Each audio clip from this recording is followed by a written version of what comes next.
For the second straight week, President Biden is facing scrutiny over his handling of classified documents from his days as vice president. On Saturday, the White House released a statement announcing more classified documents had been discovered at Biden's home late last week. That third find is in addition to the initial discovery in November of secret documents in his former Washington office. There was also a second set of materials found in December in his garage.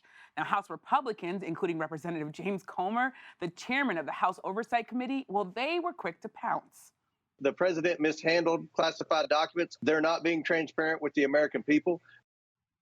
But this week, President Biden, he sought to downplay the controversy. We're fully cooperating, looking forward to getting this resolved quickly. I think you're going to find there's nothing there. I have no regrets. I'm following what the lawyers have told me they want me to do. Despite the tension, the White House tried to project a message of business as usual. On Thursday, President Biden traveled to California to visit areas devastated by extreme weather. And on Sunday, Vice President Kamala Harris will be in Florida to mark the 50th anniversary of the Supreme Court's Roe v. Wade decision, which of course was overturned last summer. Joining me tonight to discuss this and more, Nia Malika Henderson, a senior political analyst for CNN, and here in the studio, Lisa Desjardins, congressional correspondent for PBS NewsHour, Weijia Zhang, senior White House correspondent at CBS News, and Jonathan Lemire, White House bureau chief for Politico and the host of Way Too Early on MSNBC. Yes, we're still happy you're up because you are often awake way too early. Heavily caffeinated. Yes, you are, as we all are. So, Weijia, I want to start with you. Take us inside the White House. President Biden, he finally broke his silence after days of not wanting to answer direct questions about the classified documents. What led to that, and how much pressure is he feeling? Well, I think the White House from the beginning has had a very carefully crafted strategy, not only for dealing with the documents, but also for how to communicate that with the people. As you know, CBS News, our team broke the story, and the big question after that was, why didn't you disclose it yourself? If you knew about these back in November, if you knew about more documents found in December at his Wilmington house. And I think that's really what they're struggling with more, because this president pledged transparency. So yes, there is transparency when it comes to the White House cooperating with the Department of Justice. Transparency with the American public is very different. And that's, I think, where the discrepancy is. But in terms of, the White House's strategy for dealing with it now, it's very clear. And I think what we heard from President Biden yesterday was veering away from that, because sometimes this is a president who can't help himself. He wants to weigh in. He has said he wants to talk about this. In that clip you played, he went on to say there is no there. And so the White House has gone to great lengths to try to separate itself from the DOJ. So it now begs the question, why is the president weighing in on what he thinks the conclusion will be? And so I think, this is a pain for them right now. But if you talk to officials, they say the American people don't care about this. So, I think they're just really trying to turn the page as quickly as possible. And as they're trying to turn the page, obviously, as you said, CBS News broke this story. I wonder what you think, what your team thinks are the unanswered questions that are really making it continue to be a pain for the White House. Well, I think the biggest one is what's in these documents, right? I mean, if it's something that's, not top secret that would really harm national security, then they could get out in front of it and disclose whatever they could about it to at least talk about the level of sensitivity, which they can't do now, of course, because there's a special counsel investigation. We also don't know, exactly why the personal attorneys for the president were sifting through these documents in the first place. I mean, if they were packing up an office, I know when I pack something up, I'm not going through folders if it's just for the purpose of packing, right? And we also don't know how many other documents may be out there, because there's no clarity about exactly where the search is extended to, and if there could be more documents elsewhere. And Jonathan, I mean, there's so many questions, as Weijia just pointed out. There's reporting that President Biden is frustrated. There's also reporting that he was supposed to have the A-team. These are the experienced people. How in the world did we get here? Yeah, he was visibly frustrated yesterday when asked about this in California, saying the American people doesn't care about this. You should be talking about things that matter. In that case, the storm damage out there. It does seem, people have wondered if this undermines undercuts their argument that the adults were back. That was part of their selling point after the chaos of the Trump years. The Biden and his team would be the grown-ups in the room. They would avoid mistakes like this. And this is where, of course, we should note, this is not totally comparable to the situation with Donald Trump and the documents in Mar-a-Lago. Those are hundreds of documents and seemingly willfully attempts to not give them back. And that's not the case here with Biden. But still, as politicians, both sides of the aisle have weighed in privately, like, they're not comparable, but there's enough similarities that it's going to muddy the waters. And I think the other unanswered question from a number of frustrated Democrats that I've talked to is like, well, as soon as those documents were discovered in Mar-a-Lago in August, why not search all the Biden properties then? Why not just be sure you don't have a similar problem? There was nothing of that happened. And in fact, nothing was searches at all until those first documents were inadvertently found at the Penn Biden Center in early November and then not immediately disclosed. And not only were they not searched, but, President Biden has his own words now that are being used against him by critics, because when the documents at Mar-a-Lago were discovered, he said, how could anybody be so irresponsible? I mean, part of what of course is fascinating about this is, one, that Trump's issues are different, Lisa, but that still you have President Biden now facing fierce criticism from Republicans who have new control over on the Pennsylvania side that you spend so much of your time on in the Hill. So tell me a little bit about how Republicans are getting ready to both criticize and investigate this while also threading the needle of kind of ignoring former President Trump's handling of classified documents. I know something happened when Kevin McCarthy was moving to the Speaker's office. In his boxes, he found some kind of crazy lucky rabbit's foot, because after basically the worst ascension into the speakerdom in modern history, they get this gift.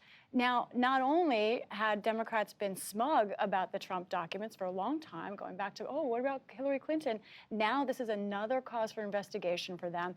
And the White House continues to not answer questions, continues to not look transparent, continues to raise doubts, not just about President Biden, but about Democrats themselves. So I think Republicans are taking a tact where they're not fully pouncing.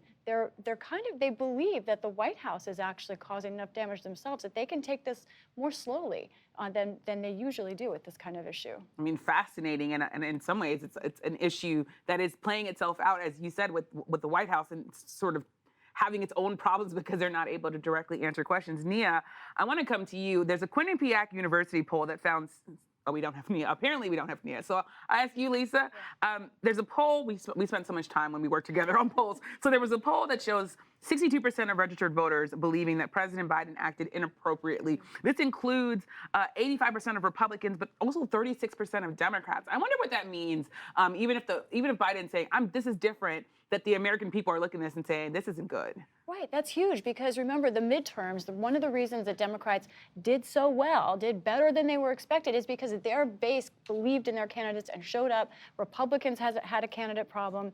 Democrats stood with the Democrats, even amid those kinds of doubts. If they're having those kinds of numbers, that's something that can really snowball over the next coming months. And at least for now, it's probably likely more of a political problem than a legal one. I mean, right now, the Biden team has said this was a mistake. They didn't mean to do this. They're cooperating with the investigation.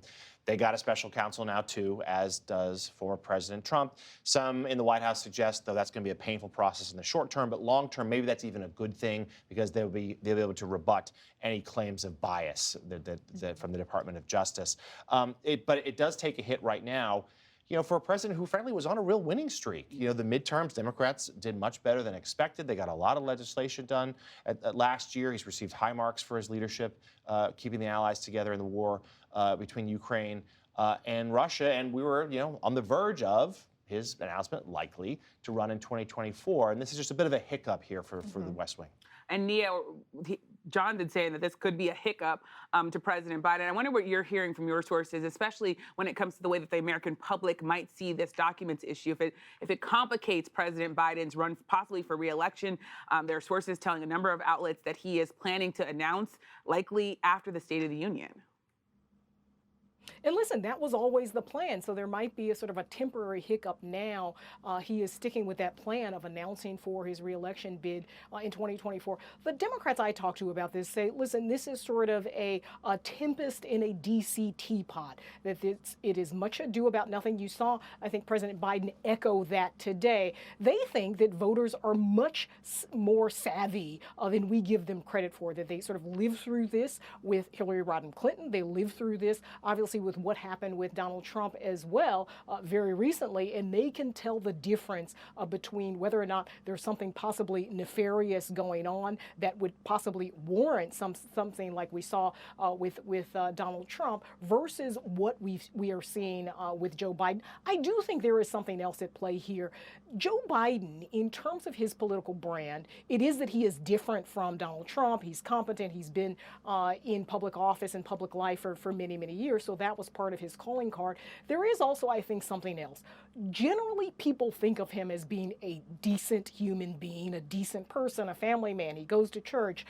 He's loyal to his wife. And those sorts of intangibles, I think, will serve him very well as whatever unfolds with this special counsel. Listen, there is fear, though. I mean, with a special counsel, we have seen, for instance, with Bill Clinton, it can end up with it can sort of begin with a real estate deal and end with a soiled blue dress, right? And an impeachment. I'm not suggesting that there is anything like that with Joe Biden, but we do know that once you give sort of a special counsel this kind of power, things can go any sort of way. So there is a sort of latent fear, I think, among Democrats about that, whether or not this will end up in a different way than it began. But they are so heartened by the sure footing that the White House seems to be on over these last days. Lots of hiccups, lots of sort of fumbling on the message front, but it seems to be that they've righted the course in terms of the political message. And yeah, I want to stick with you because as the White House is dealing with, they're in some ways trying to pivot to business as usual. Part of business as usual is Kamala Harris going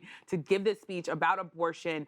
It is going to be the 50th anniversary of the Roe decision. We had the March for Life, these are advocates of restricting abortion who had a big march today. They used to go straight to the Supreme Court. Now they're also going to Congress, marking that as a new sort of battlefield. I wonder what you make of that and where the battle is there when it comes to abortion in this country.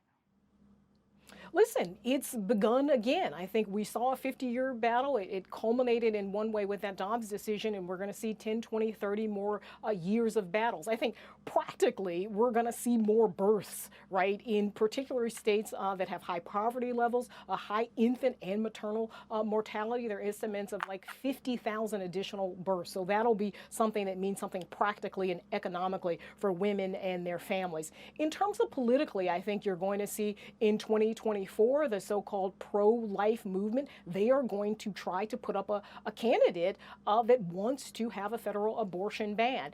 In terms of, I think, the pro-choice movement, you saw, I think, a kind of renewed commitment to the pro-choice movement and the pro-choice situation in Roe v. Wade in a way that I think Democrats and liberals weren't so fiercely proponents of abortion. I think you saw in 2022 what that meant for the ballot box. Democrats did much better than they expected to, and part of that was because Republicans were seen as very radical in terms of abortion. So I think there's going to be very much a renewed fight, a battle around the abortion pill, which of course got sort of FDA approval, and some pharmacists are going to be selling that in different states, particularly blue states. So, it ain't over by any means. We saw what happened over these last 50 years. There's going to be renewed energy, renewed fight, and sort of renewed political battle lines drawn around this for many, many years to come. And Nia, you're using the word renewed fight and battle. You're talking about abortion, but you could also be talking about the debt ceiling fight. Because on Thursday, the United States, it hit its debt limit. We did as a country. The Treasury Department put into place what it calls extraordinary measures to ensure the American government pays its bills. The issue isn't expected to come to a head until June, when the U.S. could potentially default on its debt. In the meantime, House Republicans, they want to negotiate and are demanding spending cuts before they'll agree to raise the borrowing cap. But the White House and Democrats, they're refusing to negotiate. So Lisa, you're, of course, the wonky Hill reporter, the perfect person to ask this question to. What in the world is going on? How worried should we be? Is June sort of where this is really coming to a head? I love explaining this kind of story because it's so important. The stakes are so high for us, for the world economy, all of it.